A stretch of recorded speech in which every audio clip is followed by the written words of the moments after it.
Good day everyone. So in this activity, we will discuss the know your cost, an activity on fixed, variable, and marginal cost. So I will introduce the given numbers and how to be answers. So a small bakery has the following monthly cost. Number 1, rent 10,000 pesos. Number 2, salaries of permanent staff 15,000 pesos. Number 3, ingredients such as flour, sugar, and etc.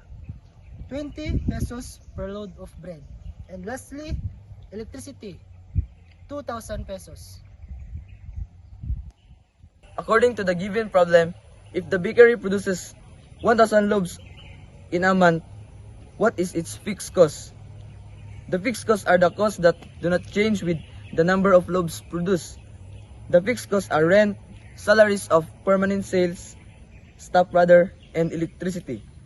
So to get the fixed cost, you need to add the rent, salaries, and electricity. So the rent is 10,000 and the salaries is 15,000 and the electricity is 2,000. So the total fixed cost is 27,000. So this is question number 2. What is the variable cost or VC? The variable cost is the cost of changes with a number to loaves product. Here of the variable cost is the cost of ingredients. This is a formula of variable cost. Cost per loaf multiply a number of loaves. So this is final answer. 20 times 1,000 is equal at 20,000. So in the number 3, what is the total cost?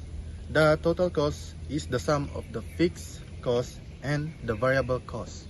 So here, total cost equals fixed cost plus variable cost. So in the total cost equals 27,000 plus 20,000.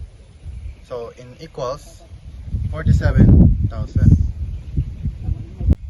So for the question number 4, what is the average cost per loaf or AC? What is the AC? So the average cost is the total cost divided by the number of loaves produced.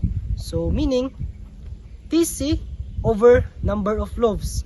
So since our total cost is 47,000 pesos, we will divide it by our number of loaves, which is 1,000. So the answer would be 47 pesos.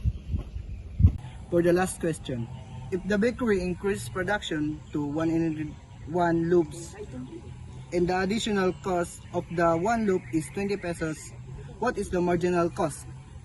The marginal cost is the additional cost of producing one more loaf. The answer would be marginal cost is 20 pesos.